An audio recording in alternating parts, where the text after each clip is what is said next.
Weencast, a Ween podcast with Shane and Rory.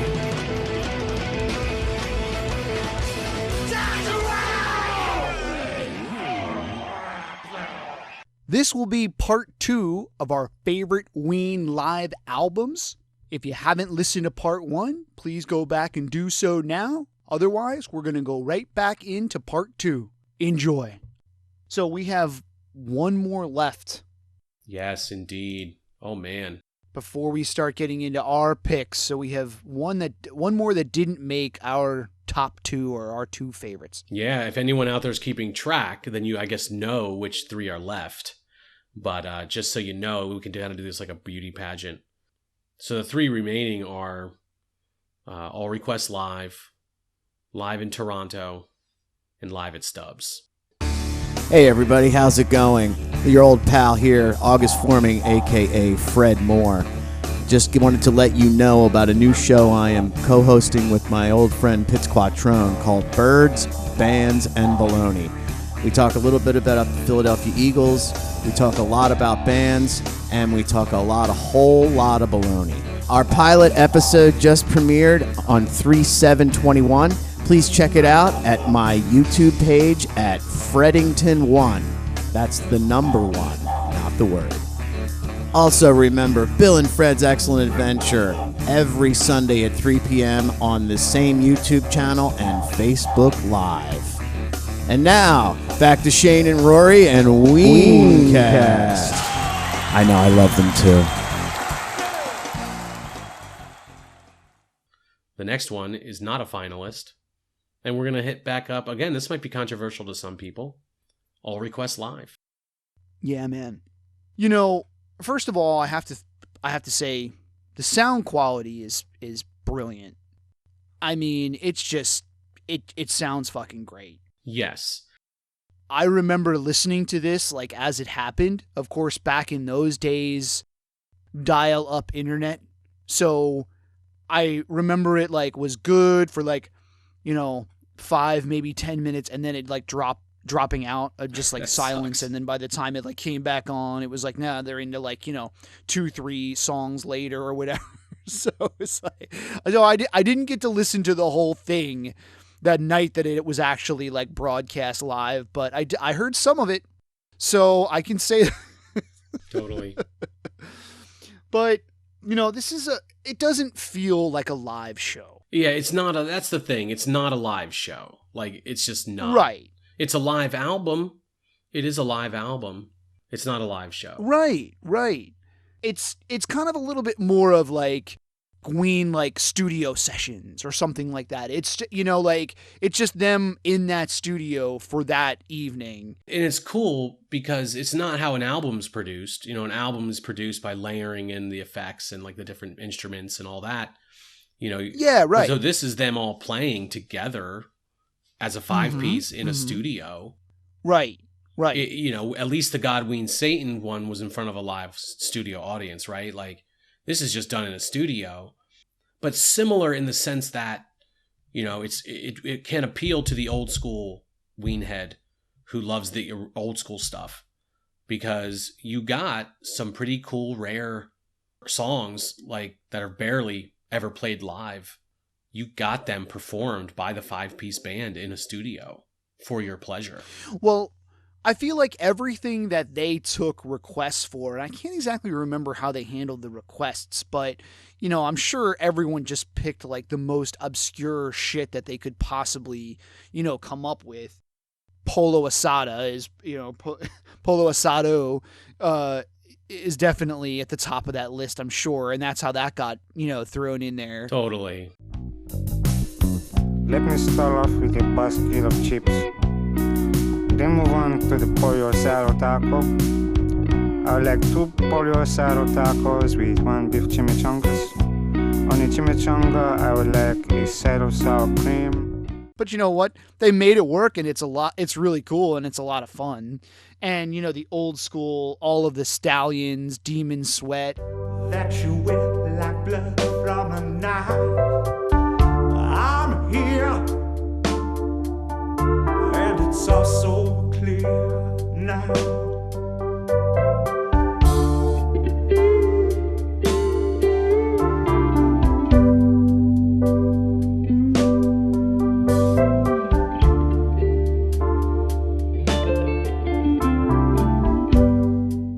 so it does have a lot of really cool shit. And of course, the final track, Where'd the Cheese Go? Which is just fucking great, and just so much fun and ridiculous. Oh, yeah, baby. Where the cheese go? Where the cheese go at? I don't know. Bitch, get your ass over here. I'm sleeping. I've been having a dream. It ends up being a really random collection of Ween songs. Right. So that's kind of interesting. And it does have all the Stallions on there. It's, again, though, and I'm not saying this to be harsh or too critical or anything like that, but you can tell that it's from, like, the Quebec era, because you have those new songs, which are, at the time are the Quebec songs. I'm not trying to say anything negative about them, but it kind of, like, stamps it as, like, oh, this was, like, a Quebec thing. Yeah, well, when you think about, you got Happy Colored Marbles and Tried and True. And this is from the Quebec era. Like, this is released or recorded, that live performance of it was just weeks before Quebec would be released. And then they actually released this, just a few months later. And those two songs are from Quebec. But if you're thinking about a fan-generated survey where you're talking about 16 songs, like, oh my God, what are the 16 songs that Ween fans are going to be like, I must hear live? You get like a Polo Asado, you get like Reggae Junkie Jew. But a fan's not going to be like, yes, give me that Tried and True. I'm not saying that's not a great song, but that wouldn't make the list if this were like an all things being equal album. It's all good. I'm not trying to be overly critical either. Stay Forever is great. Where'd the Cheese Go? Cold Blows the Wind is pretty classic. Although that is a lot just very similar to the album ultimately. And I wanna know, do you feel the same way? 'Cause if you do, I wanna stay forever. I never had but one true love, and in Campbell he was slain. I'll do as much for my true love as any young girl may. And that's a little bit sometimes with this, that's a little bit of my critique, is that like, these are all kind of more so, they're studioified versions of these. They're not really like live versions of these songs. They're like versions recorded live in a studio. Right. Yeah, I mean, it is fun, and I feel like, you kind of get that when you're listening to it, that like they are having fun with it and just like, oh, these ridiculous like old songs and whatnot. But it doesn't have the same kind of feeling that you get from listening to like one of the live bootlegs, and everything is just that in your face, fun, loud kind of thing. You know what I mean? This is it's funny because I think I mentioned this in a recent podcast where this is kind of like art school Ween. Mm-hmm. Let's sit in the studio and record ourselves live. Yeah, hip cat, let's do it, hip cat. And it's not a raunchy live show. It's actually, when you think about it that way, it fits very well into the Quebec era. I do have to hand it to him for just like the ingenuity of it. I mean, that's the kind of, especially back at that time, like I said, you're talking about, the internet is still in its formative years, so to speak. I mean, this was from 2003, so it's it's getting like, streaming is getting better, but it's certainly not what it is today. Dude, Ween was definitely at the cutting edge of like audio technology, like band technology online in the early 2000s. Absolutely, 100%. With Ween Radio, they were right. They were trying, fun things and new things, and giving all of the fans out there all the tools and all of the permission to, hey, do whatever. You know what I mean?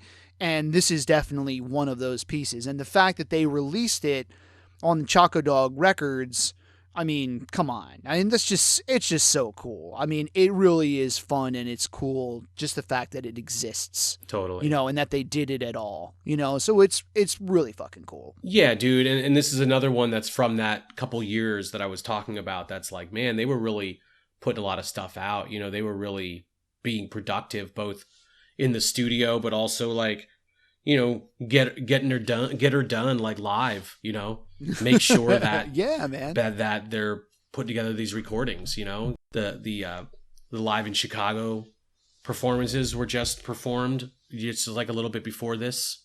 All Request Live was done, and then Quebec is being released. So it's a really busy time for the band. Yeah, man. And it's absolutely a great album. I mean, it's really cool. But yeah, I definitely couldn't put this as my finalist, as my top one, because I really crave a live album to be like the show and really put me in that concert venue as best as possible and make me feel like I'm actually there, and so this is just too much of a different thing for me. Right. I totally agree with that. Yeah. So here we are.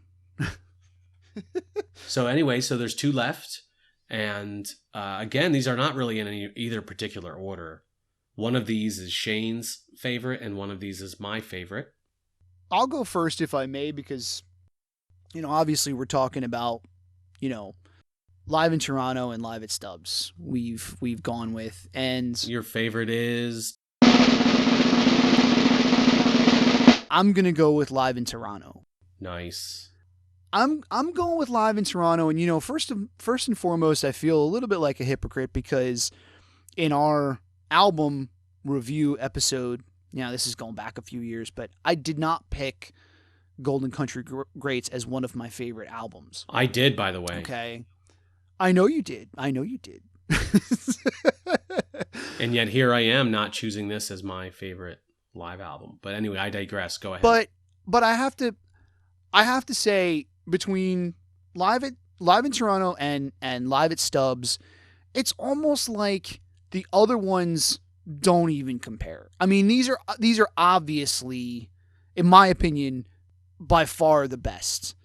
Live in Toronto, a couple of things that I'll start with, sort of like the things that detract from it. It's only one disc, so it is not the entire concert from that night. Okay? Yeah, it's like the best of from that night. So that's sort of like the first and foremost thing that kind of like will like throw me off. But it's from the country band tour, 1996. As a matter of fact, it's only a few nights before the first Ween show that we ever saw, which was Philadelphia, 1996. Totally. Which I love. The sound quality is absolutely amazing. It's not quite as good as live at Stubbs or live in Chicago, but it's definitely, the sound quality is definitely there. It's very, very listenable. You're not going to complain that it like sounds like shit or anything like that by any means. Okay? I think that it really brings back fond memories for me. Like you said, it's really only a couple days before our first show. Right. And the copy of the show that we've been to is not a very good tape. Right. So this is like a great, like it was nice to listen to this and sort of allow it to sort of substitute in for some of the remembrances of the night that we went to see them. Right. So like just listening to this, it's so great to have one whole disc of the country band tour and just listen to the whole thing. I feel like it's the most fun. It has all of the factors sort of like working together, and it has the country players. In my opinion, Paint the Town Brown, the best stuff on it is from the country tour anyway. Mm-hmm. You know what I mean? And this is a whole night of that. This is a whole disc of that. Well, dude, it's definitely cool, getting that country twang and having the country band working with them. And you're right, there is a lot of like positive energy, and they're clearly having fun. Right. I really wish it was like the whole night or at least more of it. You know, I mean, they Yeah. played for over 2 hours, I'm sure, and the album Right, itself is right. barely over an hour. That's one of my like things. It's like, man, you could have given us the whole night. And I would also say, you know, not to be overly critical, but you can kind of feel like, I mean, yeah, they're having fun and all, but you can feel like they're not as in sync with this country band, and they're still feeling this out a little bit, like this experiment known as the country band. Mm-hmm. Mm-hmm. You know, yeah, they did the album in the studio, but they're still feeling out this experience in front of an audience. Well, I mean, actually, during the show, and you know, part of this recording, Aaron even says, you know, they start the HIV song, and they're like, "Yeah, we haven't really worked this out with the Shit Creek Boys yet, but you know, it's all good." And the Shit Creek Boys are just gonna pick it up in like 5 seconds anyway, and they just do this really sort of like slow, you know, really simple version of HIV song to kind of like get those guys into like, okay, this is like, you know, these are like the beats to it. This is how it goes.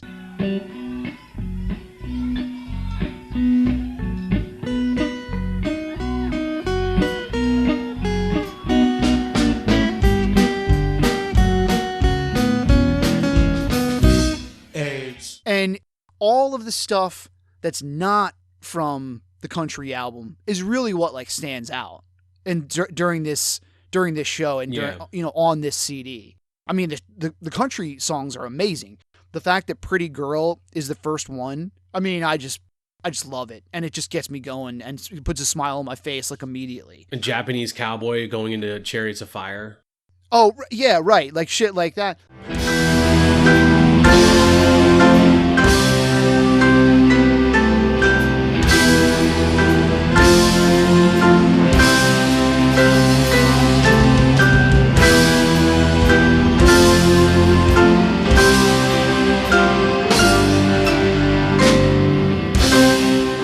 But all of the stuff that's not from the country record, what Diener was talking about, Pumping for the Man, you know, I mean, I don't want to just list all of them, but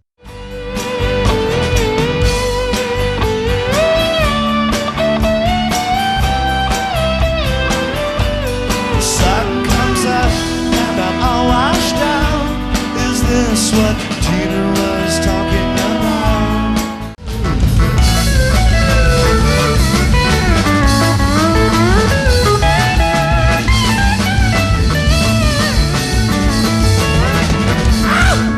Now read up, Mr. Gum, up from that fucker good. Somewhere down on Main Street needs jump. Push the Little Daisies. I mean, they're all just so great, and they have, you know, like the table guitar, the steel guitar in them and stuff, and Aaron introduces all of like the country guys, Bobby and Stu, and I don't remember all their names off the top of my head, but I mean, it's just so much fun, you know? It is a lot of fun. No, you're right. And it's funny, even after what Diener's talking about, Aaron is like, oh, that was really good. You know, like sort of like really was into the way it was sounding as like a country song. Yeah. It's really neat because that was like a you know, not, of course for us, it was like the first show. And so that was an early time period for us, but not just for us, for all Ween. Like, again, that's kind of a little bit before that 5-piece band, a little bit before the Ween that everyone recognizes, a little bit more of a lost era type thing going on there. Yeah, man. You know, and I would say another thing that, you know, again, I'm not trying to be overly critical, but like the Piano Man's on there and they don't even finish they don't even finish the song. They like butcher it and screw it up halfway through and they like stop singing it, but they include it on the album.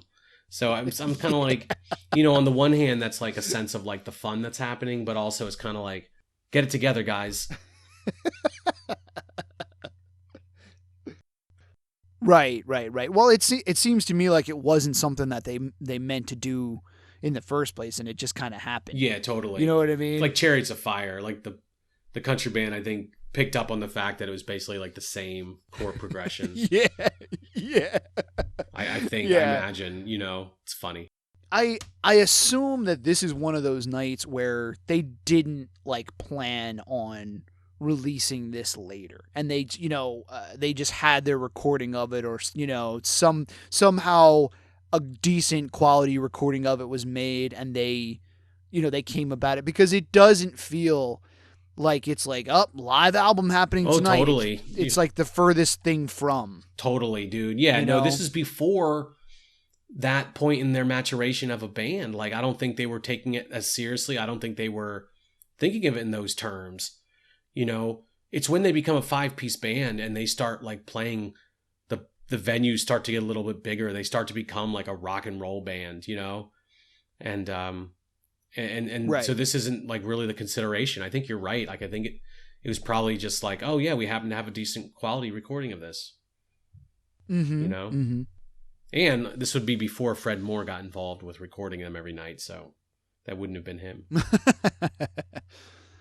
Well, and should we go to our last pick? Yeah, so, well, everyone, if they're keeping track at home, knows already, but anyway, drum roll. And it's live at Stubbs. Yeah, man. Released 2002, from 2 nights in July of 2000 at Stubbs Barbecue in Austin, Texas. Yeah, man. So you picked this as your favorite. Yes, I picked this as my favorite because I just think, man, it hits all the high points as best as possible from all of these live albums. I know that I love it when it's just one night and it's like the performance as is, warts and all, like, especially if I've been there, it's even better. But this is still like the closest you kind of come to that feeling of all the longer live albums from this collection. Because, right, like Ween Satan live is from one night, All Request live is one recording. Like, there are some that kind of meet that definition, but aren't like full shows. Like a Ween classic show is 2.5 to 3+ hours long. Right. And so so it's taken from the 2 nights, similar to live in Chicago, but it's just, it's more like a browner, kind of more hardcore like era of Ween in my mind than what you get with live in Chicago, later with the Quebec era. Right. This is like where the 5-piece band is still cutting its teeth and really becoming, like 2000, dude. I mean, this is July 7th, July 8th of 2000. We see them April 20th, 2000 at Rutgers, which we both laud as probably the best show either of us have seen live.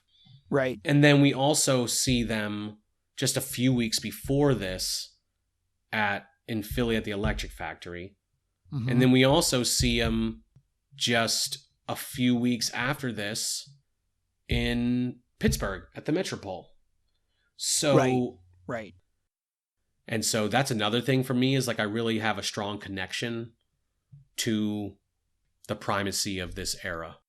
Yeah, man. I mean, it's a little bit hard because I kind of like see this as obviously the best one. When I'm looking at the list of live albums, it's like, well, live at Stubbs, because, first and foremost, there's so much more of it.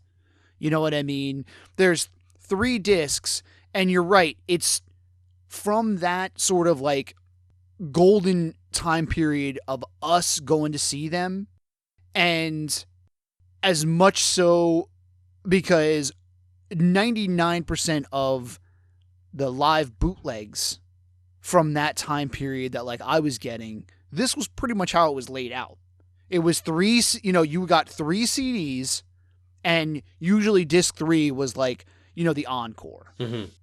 You know what I mean? So like when you look at like how this is packaged and like presented, it is almost like one full night. It was like, this is pretty much like how much they would play in like one evening. This really gives you the feel of an opener. They have an opener at the beginning, like it really like feels like it's a show. Right. It feels the most like it's one complete show, especially from that time period of the 5 of them. And yeah, from that sort of, golden era. What can you say between like 98 to 2000, 2001. Yeah, because 2001, the Glenn hiatus, and then 2002, Claude's accident, and then so on and so forth. Right. And I really like that. It feels like, and I was actually asking you this question before we started recording, but we were wondering if they planned to have this be a live show when they played those 2 nights. And I feel like they did. But what I love about this is you can feel the sensibility that changes between 2000 and then Quebec in 2003. This is like still got a lot of really brown old school stuff on it. Sketches of Winkle, Captain Fantasy. Yep. So take a bit to go down beneath the reaches of sound. You could be with me, Captain Fantasy. And when I'm there, I'm near. And when you're near, I'm there. The only words in your life, Captain Fantasy. And then also, it's just got A Tear for Eddie, Ice Castles. It's got Wayne's Pet Youngin'. Yep. Sorry, Charlie, which was in heavy rotation at that time, but an excellent rendition. I mean, there's so many great songs on here, Homo Rainbow, but then you also get Put the Coke on My Dick. And Hot for Teacher. Yeah, it's really all over the place.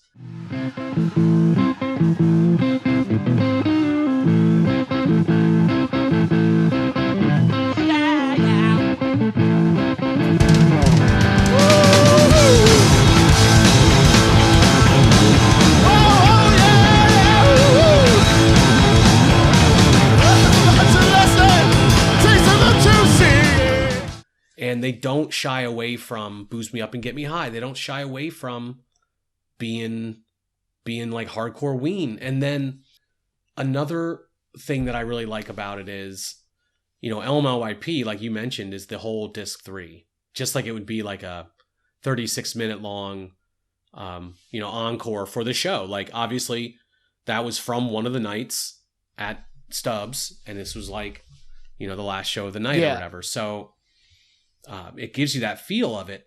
But then also, like, we were comparing it with like Paint the Town Brown. Paint the Town Brown has Poop Ship Destroyer on there, and it's like a 20+ minute version.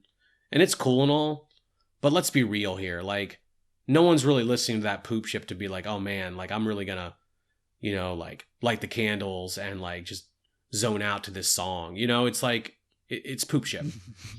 But this is actually like a really good version of LMLYP. Like, this is actually great. Yeah, man. On fire, dude. On fire. So that's the thing, dude. And then they got Big Jim, they got Little Birdie. This time period, I feel like there's still a lot more like older Ween being played because you still don't have Quebec songs or La Cucaracha like in the mix yet. Yeah, I mean, the set list is just, the song selection list or whatever you want to call it. It's just incredible. I mean, you have all of sort of like the standard like favorites, Voodoo Lady, Buckingham Green, Back to Bassum. I know that's a little bit more of like a fan favorite, but Ocean Man, Exactly Where I'm At. So you got those like White Pepper tunes, but you're right. It has like so many of those like older songs that, if you're like a real hardcore fan, you're like, oh shit, all right, they're getting that in there. Fat Lenny. Marble Tulip Juicy Tree. Right. Sketches of Winkle, like you said. Sketches of Winkle, crying to the heavens in a feet on rage. Sketches of Winkle, giving little viewers start to lead an age. Sketches of Winkle, I think I love her, but she don't love me, Sketches of Winkle, why don't you? Captain Fantasy. Disc 2 is just like fucking amazing. Little Birdie, Big Jim, Squelch the Weasel, Sorry Charlie. I'm just naming everything now, but it's just, I just can't help it. Wayne's Pet Youngin'. Leaving this brain, astral plane, in a zany combination of Wayne's Pet Youngin'.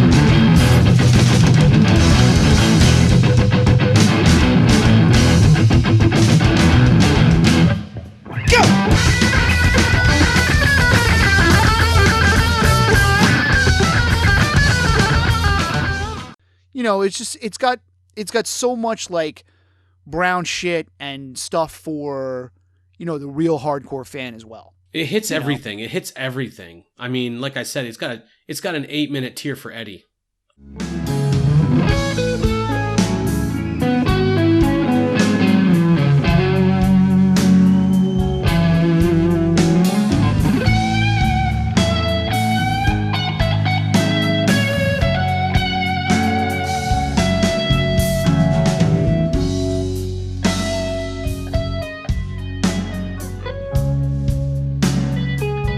I mean, it's amazing. It's dude, great. amazing. Like, it really does make you feel like this is a live show, and it feels just more like they let loose. With Live in Chicago, I get the feeling like everyone be on your best behavior.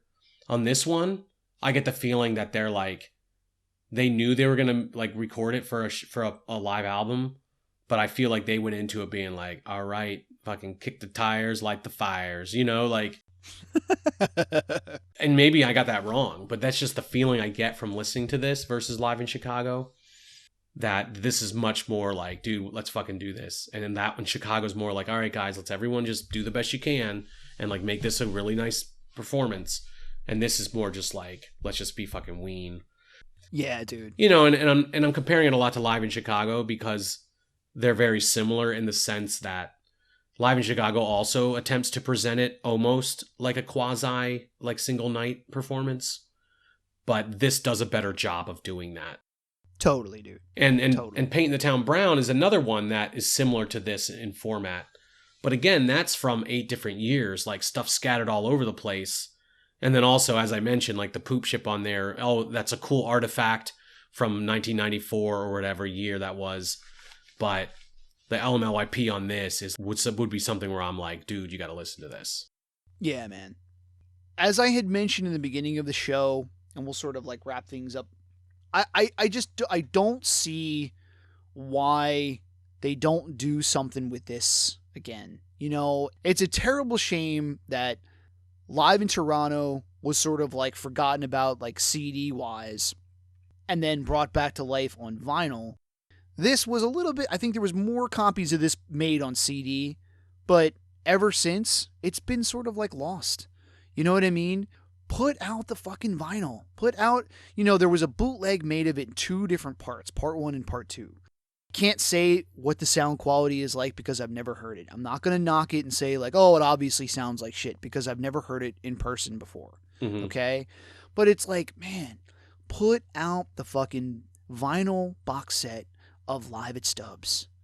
You know, yeah, dude. it's already make it happen. It's already ready. It's already there. It's already done. You know what I mean? With a digital download card included, guess what? We're all going to fucking get it. We're all going to buy it. You know what I mean? I am going to pre-order that motherfucker immediately. All right, Shane. You know, just hold on 1 second. Hold on. Mickey, I want to speak right to you, Mickey. Mickey, make this happen. Re-release. I mean, I know you... Re-release Live at Stubbs. Vinyl. Well, it's like, what the fuck? I know there's a lot of people out there that are like, hey, Shinola Volume 2, where is it? We want the new Shinola. Okay, that I could see as being a little bit more like, then you have to decide like what goes on it. Obviously, there's tons of B-sides to choose from. But they all have to be like good enough sounding to make it onto like a record and all that bullshit. Mm-hmm. But with something like this, it's already made. You know what I mean? It's already done. We want it.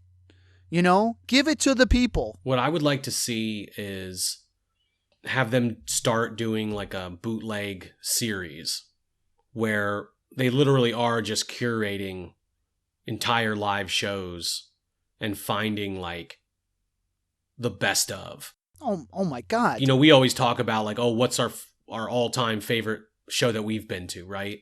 All people out there, you know, and obviously, you know, the band and the people who work with the band, you know, their managers and their roadies, all those people, they've been to all those shows, you know, like a Fred Moore, like there's people that are in a position to be able to say, hey, dude, this in particular is a really fucking good show. Yeah, man. And then I would like to marry that with finding high quality versions of the song, like pick, okay, what shows do they have good quality of?